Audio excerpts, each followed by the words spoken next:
With Cooper Flagg officially a Dallas Maverick, do they have the best front court in the NBA? Plus, we'll tell you what Cooper Flagg will be making his Mavericks debut. All that and more coming up next on the DLLS Mavs podcast.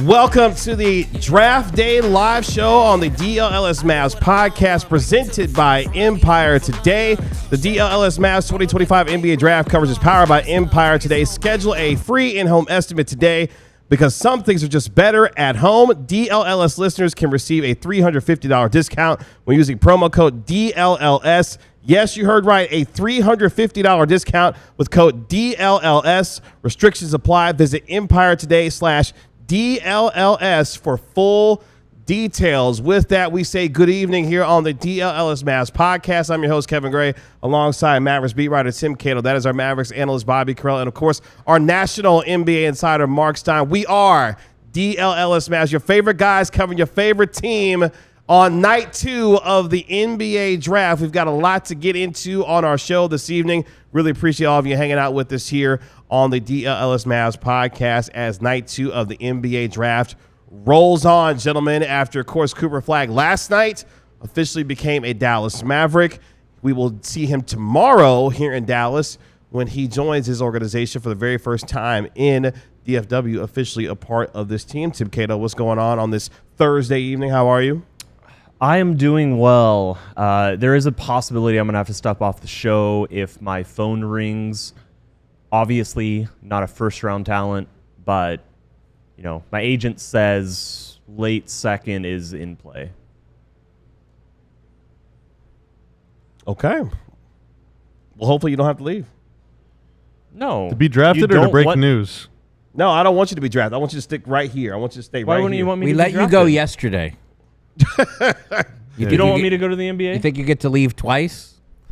Do you not believe? Yeah, you just dipped like halfway through the first round draft stream. That's right. I guess the under your orders, Mr. Dictator. The big intrigue here is, will the Mavs make a move? Will they get into the second round, or will we? Granted, Cooper Flagg is quite a big takeaway from this one, but will the Mavs otherwise walk away empty-handed? My anticipation as we speak would be, look, I think they always want to. There are surely players on their board that they like and they think about, and I think even yesterday they were tempted, try to get another first-round pick, but the reality is, this team has a roster crunch and faces a roster crunch, and Kyrie Irving agreeing to the contract extension that he did, taking a lower year one salary in his new 3-year deal than he would have made had he just activated the player option he had for next season. That unlocks the mid-level exception, the taxpayer mid-level exception. We discussed this at length last night. The Mavericks are going to be a leading suitor for D'Angelo Russell. They are going to use the taxpayer mid-level to sign someone. They do still have interest in bringing Dante Exum back, but when they use the taxpayer mid-level, that takes them to a full 15 standard contracts, irrespective of tonight. There will be two. Every team in the league are going to see a flurry of two-ways once the second round is over. So Mavs have 3 two-way spots. After the draft, we will see the Mavs sign or come to agreement with some two-way players. But because they don't even have a roster spot for Exum, I would classify it as a likely surprise for them to make a move now for a pick now because they just don't have the roster room. And is it fair to say, or I will say that my analysis, and if you do have anything to add, but I would say my analysis is that contracts that maybe in a perfect world the team would potentially be looking to move on from they would potentially be looking to move out. They don't really see a spot for these players in the rotation next season. That might be a bit harder than they would have hoped.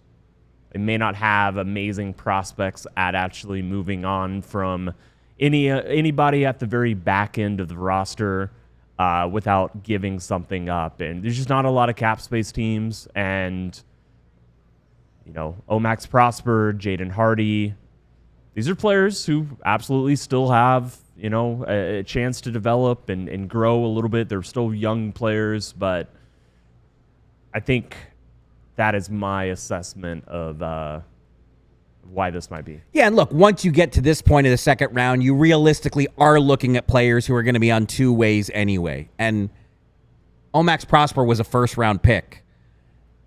If the Mavericks are not trading him somewhere to create roster room, you would imagine that they want to give him another chance to see if he can be the player that they envisioned.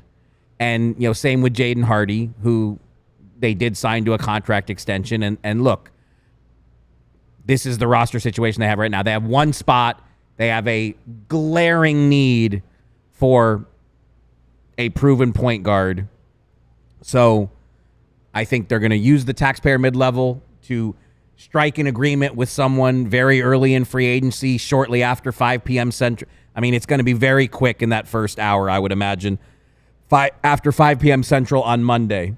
We'll be live for that. Can they manufacture another roster spot somehow? If they could, if there is a pathway to manufacturing another roster spot, I would imagine they have very strong interest in bringing Exum back as well.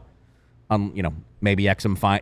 You know, there's been a lot of talk about Europe with Exum. Everything I've been told, Exum wants to stay in the NBA. His preference would be to stay here. I think the Mavericks would love to have him back, but they just, at this point, it just does not look like they're going to have the roster room to do so. I should also note and clarify, Dallas has a team option on Olivier Maxson's Prosper next season. I believe that it doesn't have to be executed till later this summer. Well, the one for 25-26 is they already picked it up. Okay. Yeah, you got to do that before I see Mike in the chat. D'Lo is there is no done deal. Free agency has not started yet. Free agency doesn't start until Monday. The expectation when you talk to people around the league is that the Mavs will be a strong, you know, very strongly in the running for D'Lo. Can things happen in the next few days to change that?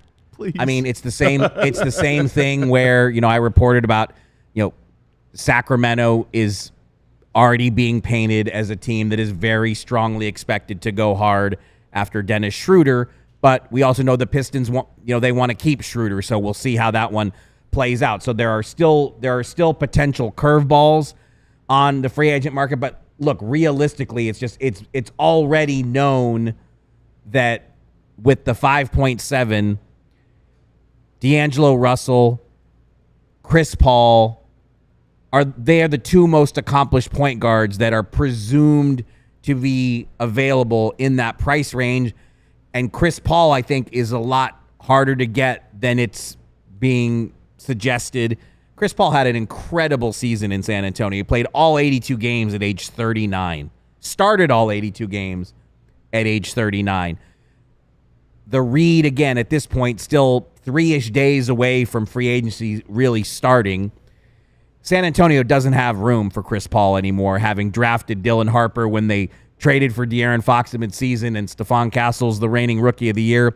So that has given teams out there interested in Chris Paul hope that he is gettable. But I would say just the read on free agency at this point where we are basically 3+ days away from free agency, for the Mavericks, the presumption at this point is that D'Lo would be more signable than Chris Paul at this point.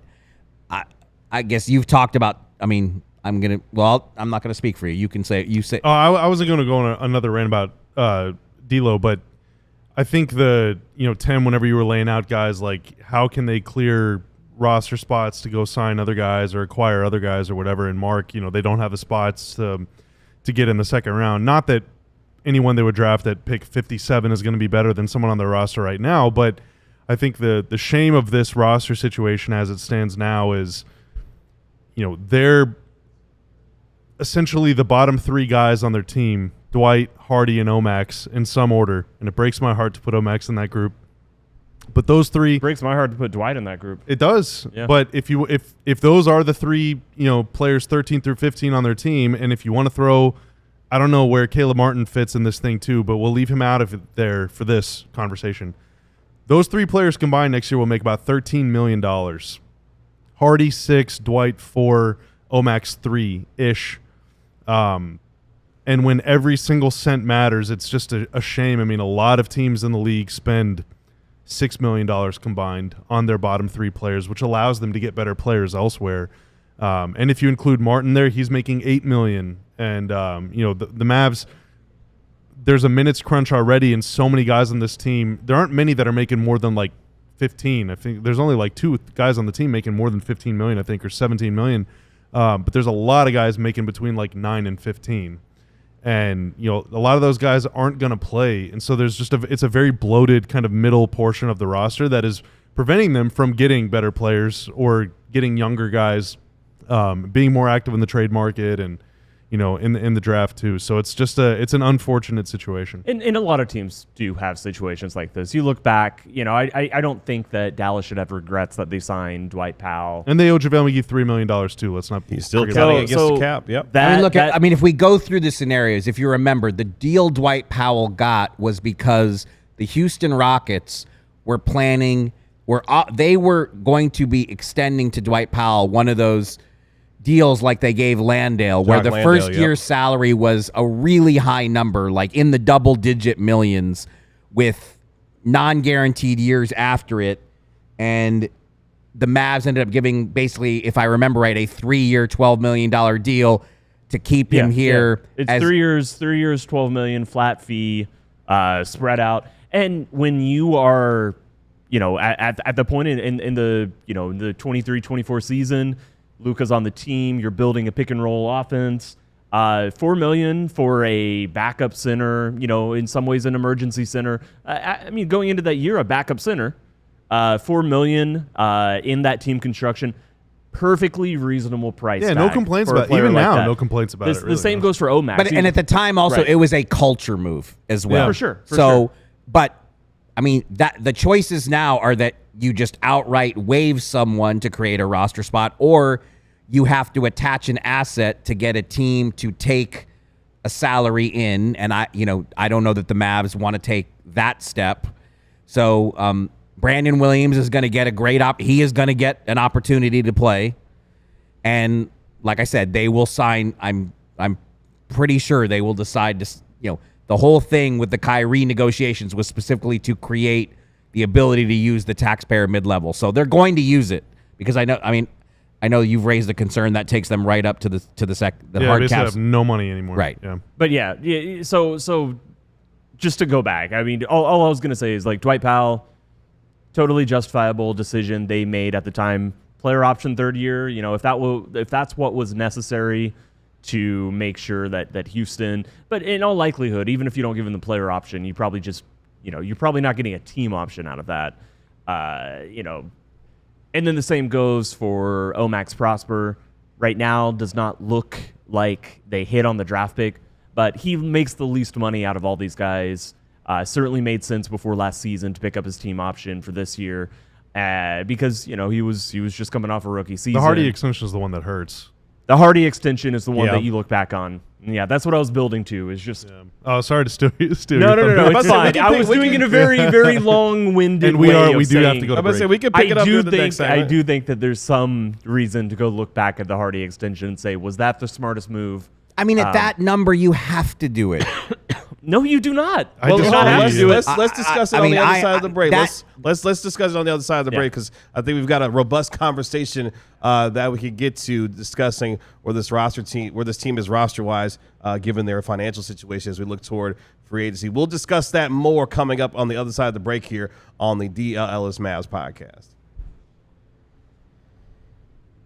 Speaking of money, I want to put some money in your pocket when it comes to Cash App. Cash App is a safe, easy, and fast way to send, receive, and transfer money to family and friends. It's instant setup, and it's really easy to do. How easy is it to get started? Just enter your phone number or email, and no bank account is needed. My little brother sent my daughter some money via Cash App for her birthday that's coming up here, and he was able to do it safely and securely by just typing in my phone number, and he was able to send it to me. There's no waiting around either. You get your money right away, and it's your money, and you shouldn't have to wait. It's also safe and secure. If you're going to send your money to a scam, Cash App gives you an alert to let you know how you don't want to send your money there, and it protects you all the way through the transaction. For a limited time only, new Cash App users can use our exclusive code to earn some additional cash, and there's no catch. Just download Cash App and sign up. Use our exclusive referral code DLLS Mavs in your profile. Send $5 to a friend within 14 days, and you'll get $10 dropped right into your account. Terms apply. That's money.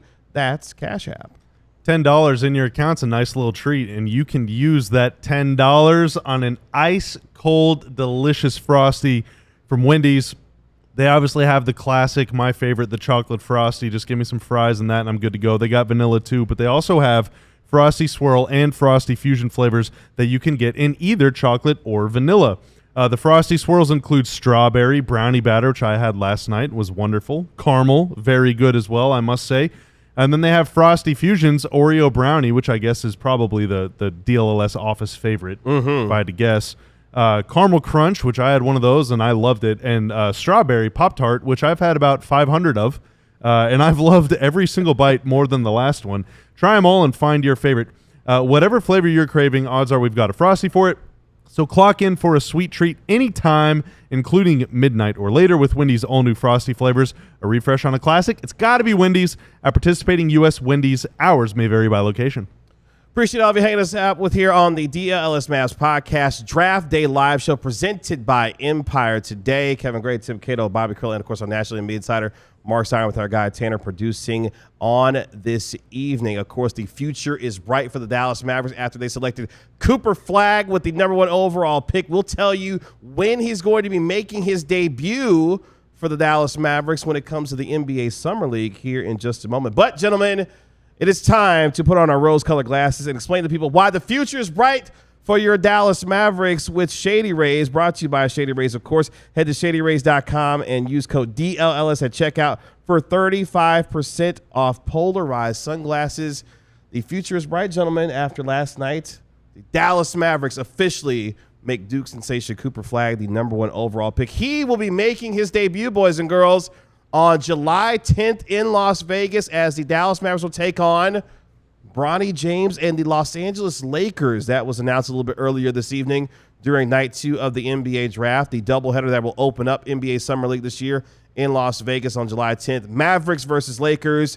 The Spurs taking on the Philadelphia 76ers. So you'll see Dylan Harper and Tanner, Baylor's own VJ Edgecombe, for the Philadelphia 76ers making his debut. So we know now officially when Cooper Flagg will be making his Mavericks debut. He will also be speaking tomorrow to the media for the very first time as a member of the Dallas Mavericks. We will have full coverage of that, of course, here on DLLS Mavs. Our guy Tim Cato will be live on the scene at the American Airlines Center. I already booked my flight and charged it to GM Ben. Oh, For NBA Summer League? Might even send him and I'm waiting for his Cash App to hit my Cash App. Oh, look at you. That's what I'm talking about, Stein. Look at you. make Stein's sure you take locked a pair in. of sunglasses out there with you to the desert, man. It's going to be bright out there. It is going to be bright. Let's just start there. We were talking about the financial situation of the Dallas Mavericks. We talked about previously how Cooper Flagg is going to be fitting into this roster from a financial perspective, going to be making around little $14 million this year. But regardless of where they are situationally when it comes to their finances, Cooper Flagg is now here. So what does that mean when you start looking at a potential roster fit with this team being as big as they are, but also still knowing that they need some playmaking and some shot creation going into next year?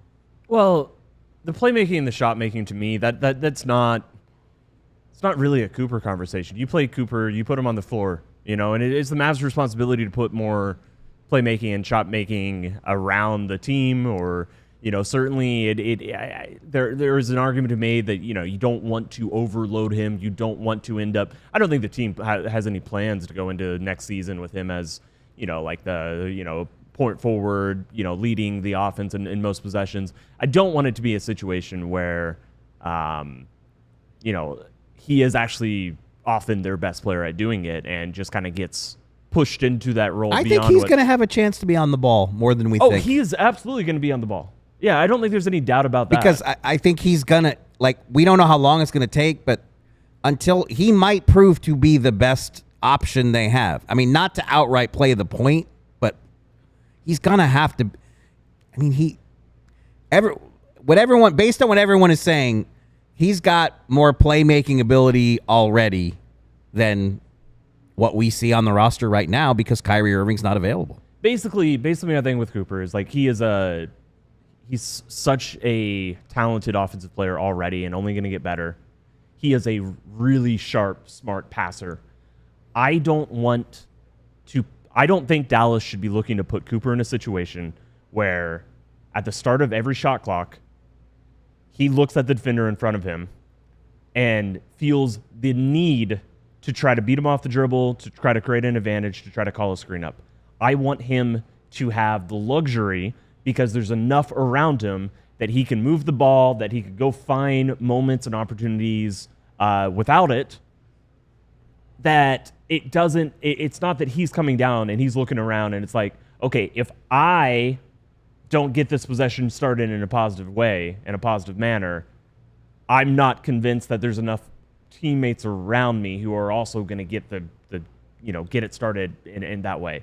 That is a different role than point guard. Certainly Dallas will also have guards who bring the ball down the court, are able to lob it in, toss it in to Anthony Davis in the high post. I think I can already see and I can already love Cooper Flagg running around, dribble handoffs with, the bigs and Anthony Davis. Tanner, can you throw up Robbie Lewis's comment for me? I don't want him to feel like he's the guy who has to do stuff on the court unless he can just do it. And maybe he can just do it. Maybe all of this is unfounded. Maybe he is that good. And I think he's really, really, really good. Robbie Lewis so saying, maybe he's just already that good. Yeah.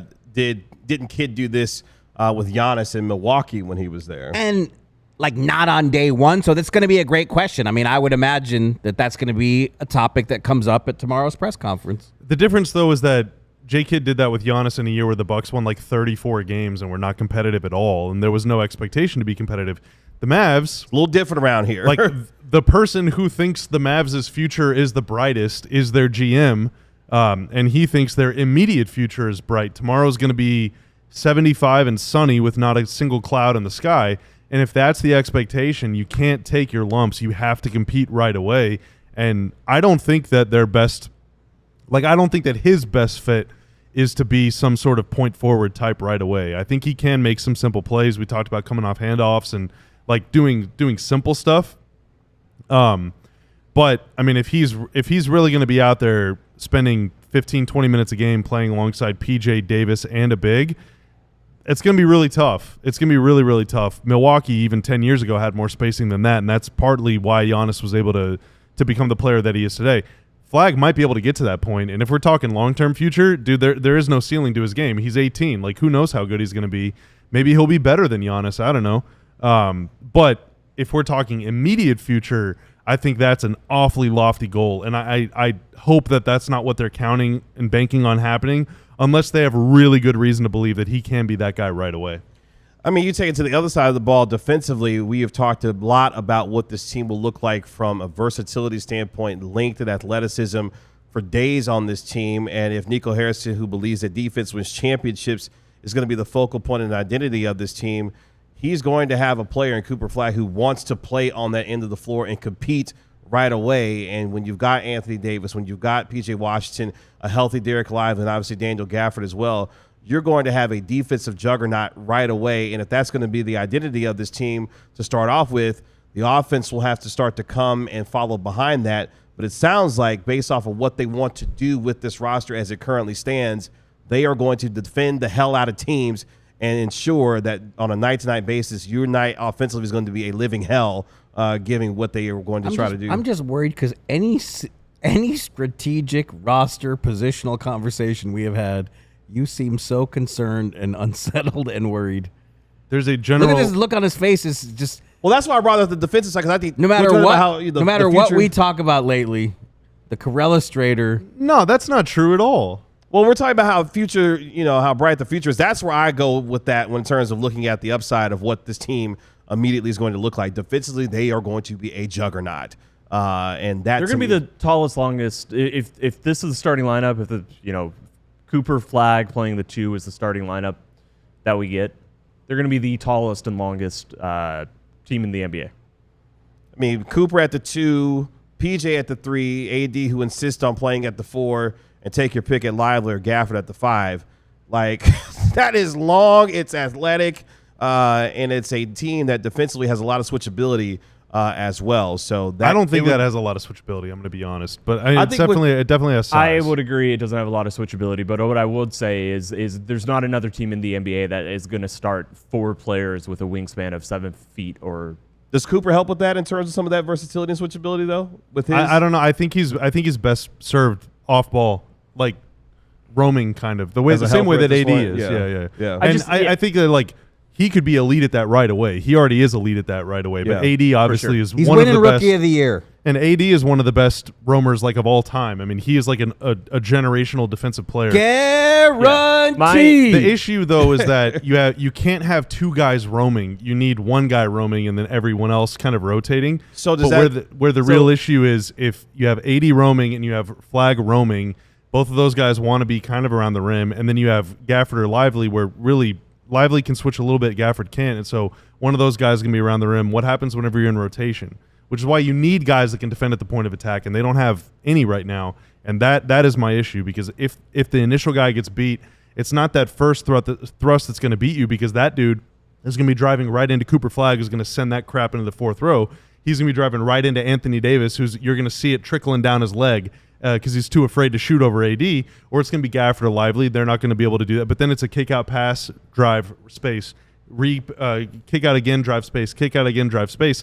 And there are guys like PJ, who is not a very good defender in space, in my opinion, and Najee, who's not very quick, and guys that aren't very good on closeouts. And it's not that first drive; it's like the 3rd or the 4th. I think the Mavs have been really good in the past is even if they've had relatively weak point of attack defenders throughout the Kid era, with the exception of like Dorian and Derek Jones and Reggie Bullock during his peak, is they had guys that were really smart and could recover. So they, like Maxey, for example, never the quickest guy, but certainly high IQ defender. Luka, never the quickest guy, high IQ. Kyrie, very quick, doesn't have the size, but again, really high IQ. It's, can you defend in rotation? And they're going to have to be able to do that because they're going to be in rotation a lot, I think. Yeah, and I think the wingspan, me bringing up the wingspan, that shrinks the floor, and it does allow you to be a better rotating team just because you got more length, more space. Yeah, if you can force filled. like bad passes, just be exactly. Like I think they could actually be a pretty good rotation team. However, no team can be a perfect rotation team. The concern is if you're having to deal with 4 different breakdowns per possession, 3 different breakdowns per possession. Ideally, every single defense is going to allow a drive, is going to allow a paint touch, is going to allow a penetration. That's going to happen over and over again. But you still want to limit it as much as possible. My assessment of what I've watched about Cooper Flagg is that, if there is a quote-unquote weak, but it's not even a weak part, but the one thing that defensively, if you have to say something, it's scaling down and guarding opposing point guards. He does tend to, allow paint touches. I got tuned into this idea by Sam Vecini, one of my favorite draft guys. He talks about how, in what he has seen and he thinks Cooper Flagg is the best draft prospect that, is coming to the NBA since Anthony Davis. But he's like, okay, defensively, the one thing that you just don't want to ask too much of him is to slide down and guard Ja Morant, to slide down and guard Tyrese Maxey, on and on and on. And it does concern me a little bit that Dallas's best solution to that seems to be PJ Washington or Cooper, who's also going to have a real big role on offense. Yeah. So you're going to be asking a lot of him both ways, or D'Angelo Russell maybe. And any of the names they've been linked to, pretty much, any name that is realistic in free agency, none of those are going to be great options. That's why I fully agree with Bobby, have been aligned with Bobby, where I, quite frankly, for all these reasons, assumed that they were going to push to trade somebody to try to get a point guard. Because I just don't think the free agency options fill enough of that need that we see, and maybe we're wrong. Well, we're gonna we could be. The future is bright for that dude's facial hair. Lachlan Ulbrich. And the future is bright here on the DLLS Mavs podcast. Visit ShadyRays.com and get 35% off your polarized sunglasses with Shady Rays. Let's talk about some of those point guard options as we dial up the Stein line with our national NBA insider, Mark Stein. Who does he have on his board as potentially the number one available option? See there what I did there with the draft? When it comes to point guards coming in free agency, we'll discuss that coming up next here on the DLLS Mavs podcast. Ooh, I am first. Just like your favorite team needs a home court advantage, your home needs a home floor advantage. Empire Today can help you get it. Empire Today has flooring experts, dedicated flooring professionals who focus on flooring every single day of their lives. We've all been to the big box stores. You wander endless aisles, then you're somehow hauling all those materials home. You're talking to somebody who knows what they're doing yesterday. Who knows what they're doing tomorrow? Like today, they're in the flooring department, but yesterday they could have been doing, electronics, DVD players. Tomorrow they could be doing snow cones. They could be in the snow cone section. They could be doing inflatable life rafts. Those aren't floors. You want people who know floors, and Empire Today does. So you should schedule a free in-home estimate today because some things are just better at home. DLS listeners can receive a $350 discount when using promo code DLLS. Yes, you heard that right, a $350 discount with code DLLS. Restrictions apply. Visit EmpireToday/DLLS for full details.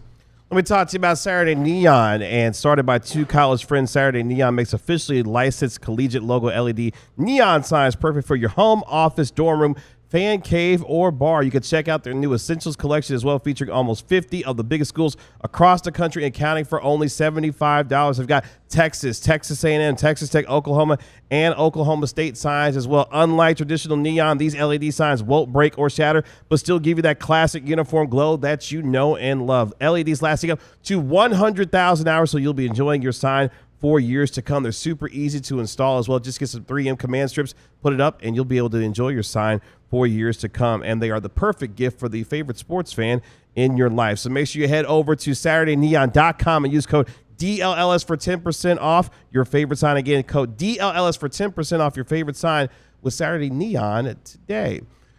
We are live here on the Draft Day Live show here on the DLLS Mavs podcast presented by Empire Today. Appreciate all of you hanging out with us here as we move closer to the conclusion of the 2025 NBA Draft and that much more closer to NBA free agency, which begins starting on Monday. We will be live with you, of course, when NBA free agency opens. What will the Mavericks be doing to try to stabilize their point guard position until Kyrie Irving comes back, who, of course, agreed to what was a 3-year, $119 million deal to stay with the Dallas Mavericks for the next few years.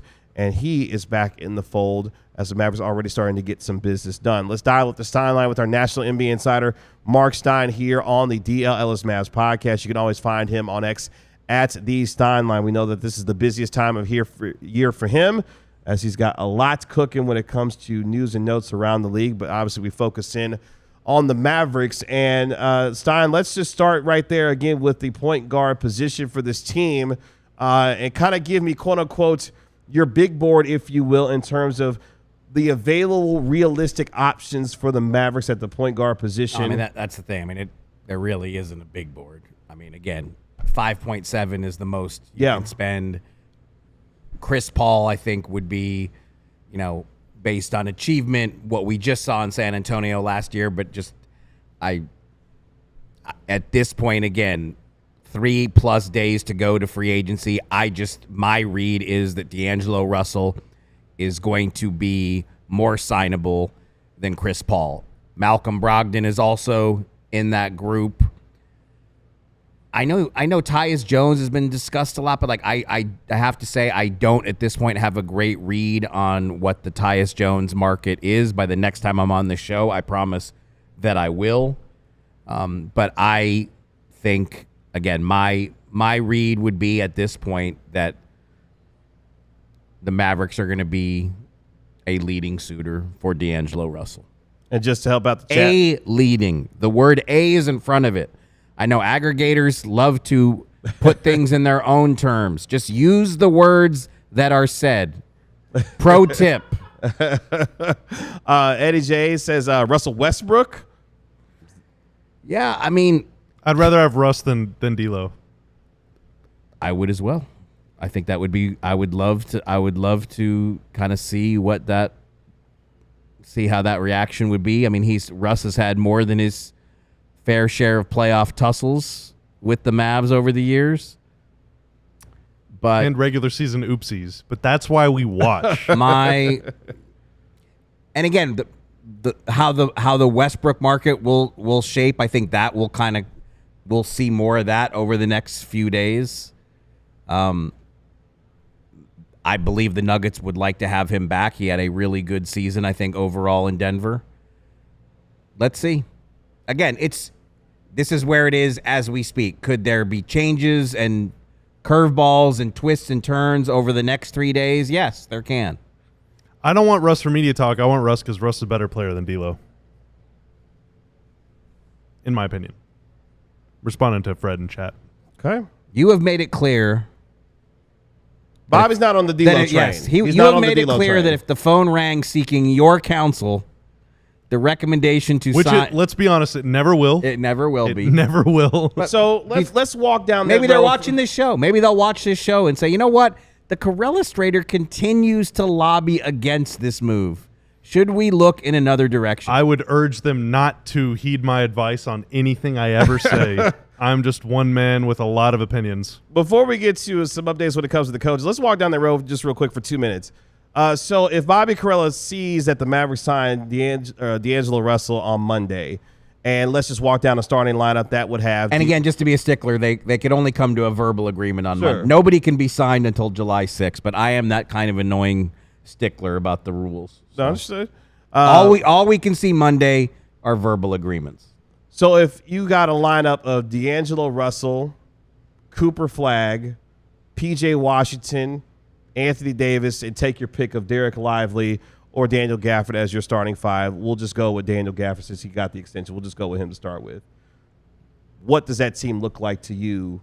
How does that team play? How many wins does that team have?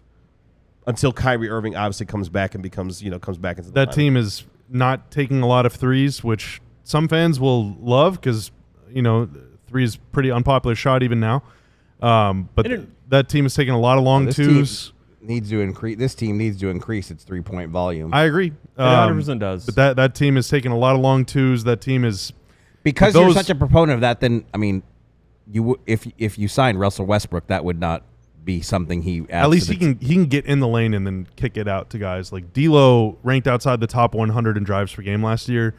He averaged fewer. If I'm not mistaken, it's been 2 days since I looked at this, but I believe he averaged fewer drives per game than PJ did last year. To give you an idea, and he drives to score. PJ drives to score. Cooper will drive to score more than likely, and AD doesn't drive, and the other big wouldn't drive either. And so you're probably ranking outside the top half, certainly maybe even the top 20 in three attempts. You're probably ranking outside the top half in restricted area attempts. It's probably going to be a lot of mid-range to long twos, and those are bad, and you're not having a lot of point-of-attack defense at all, and you're not having a lot of switchability. It's just not that lineup, and this is without Kyrie, obviously. With Kyrie, everything changes because he's that good, but that lineup would be set up to compete in 2005. And I don't mean that as an insult. It's just a different era of basketball. Like, you need a lot of guys that can shoot, that can attack closeouts, get to the rim, make a play, or score. And that specific group doesn't really have any guys that can put the ball on the deck quickly. And it only has one person, that's D'Lo, with like an above-average assist rate, and even he is prone to some wayward passes from time to time. I mean, who isn't? But I don't know. That lineup doesn't do it for me. And Denver had a top 5 offense last season without taking a lot of threes. But they have Jokic. Yes, nobody compare. And also they run a lot. Like Yeah. Yes. And that's The- Russ the would New run a York- lot more than The D'Lo. New York Knicks had a top 5 offense last season, also not taking a lot of threes, like 1 more per game than the Mavericks. That's a little bit more comparable, but it's still a different situation They because were able to spread 5 out though too. That's why. Yep. That's exactly why. Because they did, even though they didn't take as many threes, they often, and for most of the season, Mitchell Robinson didn't come back until late in the year. Most of their, they sparingly played backup centers who were non-shooters. And so Karl Anthony Towns and that gravity makes it a lot easier to get to the rim as much as that team did. Then they also had an inside the arc, elite shot maker and Jalen Brunson, a guy that also had just, was constantly driving. So I wouldn't say that, it's not impossible to play good offense in the modern NBA and not take a lot of threes relative. Like, teams have done it. There are track records of this being the case. But if I look at Dallas and I look at those teams that have done it, I don't see as many similarities. The best thing for Anthony Davis, to be frank, the best thing for any post player is to have space inside. Like, the easiest way to get crowded out of the spots that you want to get to. This is not to say that Anthony Davis is any single game going to have any issue getting 20-foot jump shots.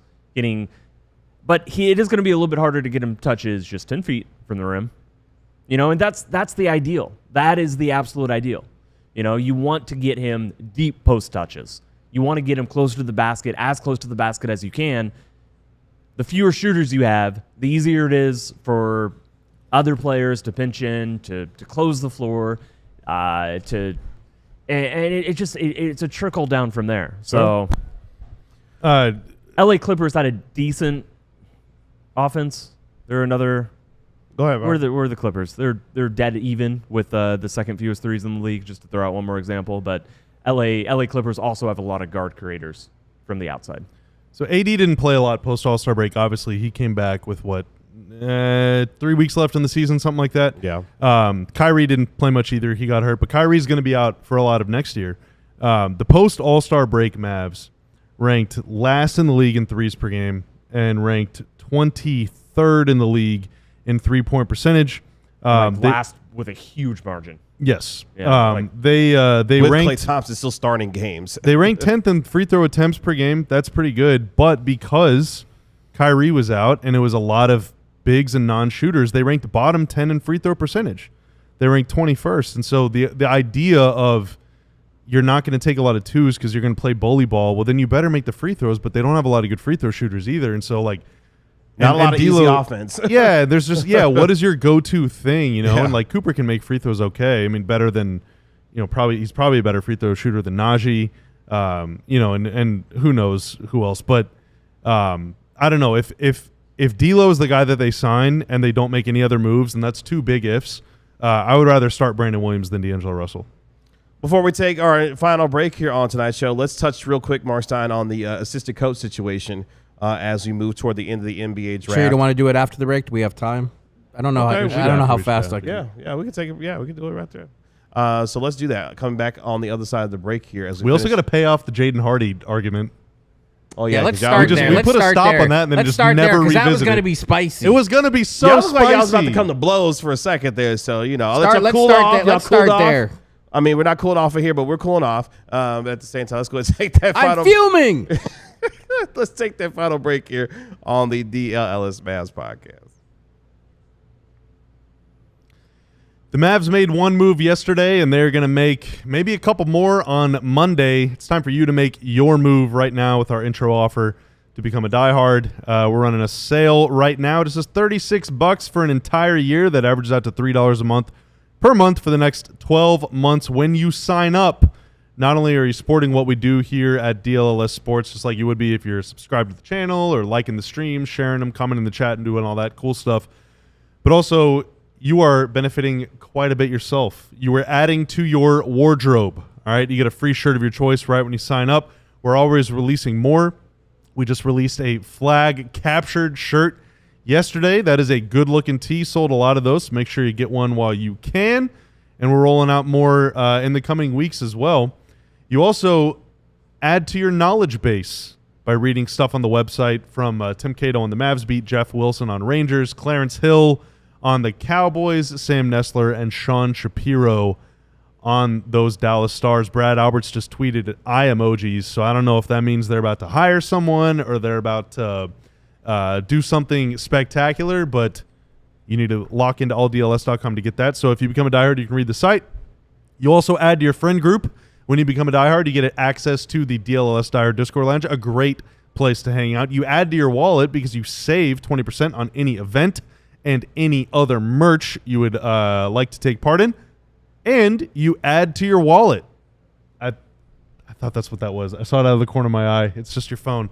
I thought you were going to whip out that physical diehard card. I got too many. You get to add that thing to your collection as soon as you sign up as well. So for all those reasons and more, you should become a diehard. Thank you to each and every one of you who have, more than 1,500 of you. And to the rest, what the heck are you waiting for? Sign up now. It's the best chance you will ever have. Appreciate the over 400 of you watching us live right now on the DLLS Mavs podcast. Night edition. Thank you, guys. Here on the final night of the NBA draft. Even though our request yesterday for flags, did many come in? I didn't see a lot of. We got like 10 countries. Yeah, we had some And coming for sure. I just didn't see it. My bad. Yeah, we had a lot of flags. I just didn't see it. My bad. We were talking about the you were main texting flag. 17 No, I can't. executives. I mean, I can see the screen today. I don't think the type was as big yesterday. One final Shots pick to fired go at Tanner. in the 2025 NBA draft, and then we expect a flurry of activity as there will be a lot of players that will be signing with teams as two-way players and coming in to different franchises as we get ready for NBA Summer League, which begins on July 10th. If you missed it a little bit earlier, Cooper Flagg will be making his Mavericks debut on July 10th as he and the Mavericks will take on the Los Angeles Lakers. That's part of a doubleheader on night one of NBA Summer League, the other game being the San Antonio Spurs taking on the Philadelphia 76ers. Before we duke it out when it comes to the Mavericks financial situation, specifically with Jaden Hardy, let's finish up with the Stein line here and touch on the Mavericks assistant coaches and where we stand on the latest with Jared Dudley and God Shamgod as we move closer to the beginning of free agency later next week, I should say. Excuse me. We're doing coaches first? Yep. Honestly, I don't think anything is moved in a hugely different direction. Jared Dudley is very much still a Mavericks assistant coach. He was on a Basketball Without Borders trip with the league. He is back now. We've talked about it. Memphis has already interviewed him multiple times. He's a finalist for a spot on that coaching staff. The Cleveland Cavaliers are said to have interest in Jared Dudley because they have to replace Jordan Knott, who is now the Phoenix Suns head coach. It would not surprise me if at least one more team emerged as a suitor for Jared Dudley. So he's most likely going to have an option to go. The Mavs do not want to lose him. I don't think he is angling to go somewhere. He's a huge part of Jason Kidd's coaching staff. With God Shamgod, it's different. The Magic are coming after him very, very strongly. And he's out of contract at this point. He is out of contract. Jared Dudley he is under contract. Jared Dudley did get a new deal after the run to the finals last season. Sean Sweeney had an expiring contract. San Antonio has hired Sean Sweeney to be their new associate head coach. God Shamgod's contract is running out. Alex Jensen was on an expiring contract, but he took the job to go back to the college game to coach his alma mater, the University of Utah. The Magic are coming after God Shamgod with a strong interest. For the first time. I think the expectation is that they do have a good chance at luring him away. We'll see how that plays out. In neither case is it done at this point, to my knowledge, as we speak. And so, let's see how it plays out. Let's take a look at the Mavericks financial situation as the NBA draft for 2025 has concluded, and we have now reached the end of this year's NBA draft. And now we look forward to the NBA Summer League, but also the business of the Dallas Mavericks now gets kicked into high gear and they've got some financial gymnastics that they've got to work on. When you start looking at their contracts, Jaden Hardy, of course, who signed an extension, 3 years, $18 million last year. The ever-present Caleb Martin deal, of course, him coming over from the Philadelphia 76ers. A lot of folks got a lot of thoughts on that and how poorly that has started out so far. Bobby, I'll start with you. Where are you feeling in terms of what the financial situation looks like based off of where they are right now? With respect to Hardy? Starting with Jaden Hardy, yeah. Oh, okay.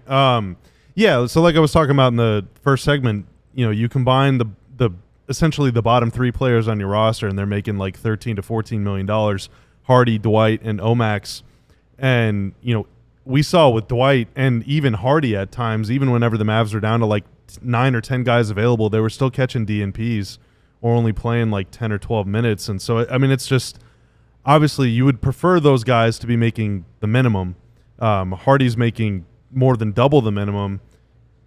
And, he had a pretty good rookie season playing alongside Luka and Kyrie, but for the most part, he's kind of shown that when one of them or neither of them are healthy, is pretty inconsistent. He's always been a pretty good catch and shoot guy, and when playing alongside two other playmakers, he can just be a catch and shoot guy. But right now, the Mavs need more dynamic play from their guards than that at both ends of the floor. And he, like a lot of other players in the league, came up as an offensive guy, but I feel like he has the athleticism, quickness, length, size, and all that stuff to be an effective defender, but he just has not gotten there yet. It's really hard to do. I'm not knocking him or anything, but if you're going to be right now, of the players he has on our contract, he's probably their weakest guard defender, and he's probably one of their better shooters on their team, but with the ball in his hands, he's not as dynamic as guys like Dinwiddie were, even Exum, and certainly Brandon Williams, and even D'Lo. And so I just wonder. I mean, it makes it really hard to trade him, but like it's just a bummer that they're basically going to have $6 million, burning a hole in their pocket for the next 3 years unless he's able to develop, which he still can. He's still very young, but right now he's just he's not going to be a factor in the rotation next year at this rate. I really liked him after his rookie year. He caught my eye in several ways. His following season was bad. It was really, really bad. He was good in the playoffs, though. And then he was good in the playoffs. Yeah. And if I have an issue looking back on it, it was an extension. It wasn't that Jaden Hardy was not going to be on the team. He was still under contract. He's last season he finished out the last year of his rookie deal. And they signed him to an extension that starts next year. And they do have a team option at the end of it. So he's under, his 2 more years of salary at $6 million. But coming off what was a very poor regular season, absolutely you wanted, because of how his playoffs was, he had a really good postseason. You wanted him on the roster the following year. You wanted to see if he could build off that. And it seemed to be possible that they're going to have minutes in the rotation for that. Well, they did have a lot of guards, but you absolutely wanted him on the roster last year because you do want to see if a second-year player with a really impressive postseason against really high-quality defenses, you want to see if he can build on that. But they didn't have to extend him. After his first season, yeah, I am sure every one of us on some forum, Twitter, whatever radio stations we were working at the time, whatever, I'm sure all of us said he should have been a first-round pick. Yeah, I liked him a lot as a rookie. So to sign him to a $6 million a year extension, that is such a tradable contract that even if is it though? I mean, the lack of development has made that a little bit more, of an anchor based off of what's happening. What I mean is, if they were gonna make a trade last year, like that would have been a nice, easy thing to plug into a deal that other teams would say, but this is a contract we can take in and is no big deal for a guy who was a borderline first round pick. That's what I mean. At the time that the deal was done, that was seen as such a bargain. I don't see how you don't do that extension. Was there any? Because I mean, the trade deadline happened obviously right after the Luka trade, but before Kyrie was out, and so the Mavs had plenty of time throughout that season. Obviously, Kyrie missed a little time. Luka missed a lot of time before the deadline, and even at that point, it was clear that Hardy wasn't really a factor in their plan. So, did they did they attempt to trade him last year, or have they always thought he was going to be a long term? Here's the thing. Right now, they need a roster spot. So we're looking at could you just move him in a one-off deal? And yes, you would have to attach an asset because no team in this apron land world wants to take on $6 million that it doesn't need. All I'm saying is, unless you're Washington, from the time that the contract was signed, if there was a deal where you needed to add salary to, that would have been a very easy contract to throw into a trade. Like, we're talking about hypothetical, so it's hard for me to again, like. it wasn't $6 million last year. He was still on the rookie deal. Right. And look, I think at the time I said, fine deal to. So I am absolutely using some revisionist history. Thought it was okay. I thought it was okay. But as I look back, and you really take the totality of a second year, which wasn't just a plateau, but was a regression up until the very end.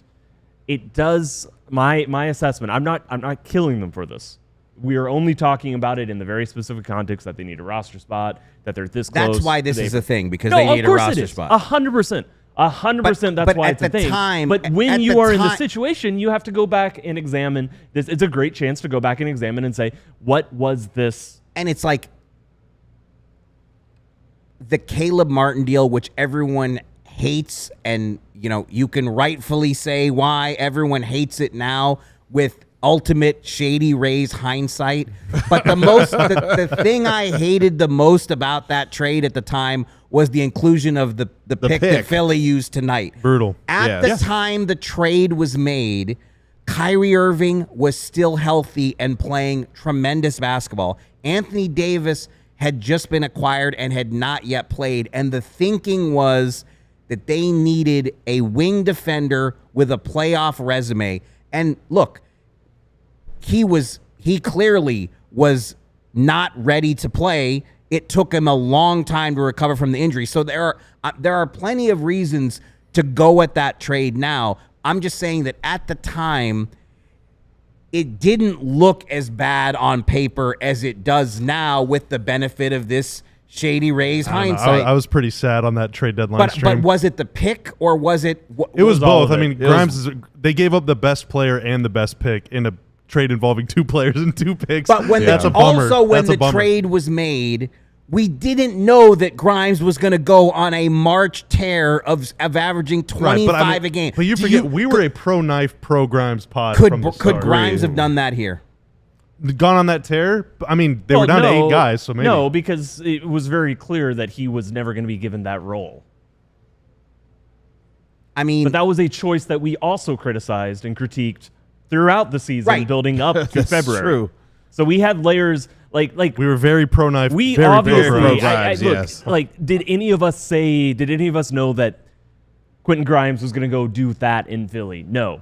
But, did it shock? Does it shock me? No, because I still find it pretty shocking. There were games that he had. We just reported last week. Jake Fisher and I just reported.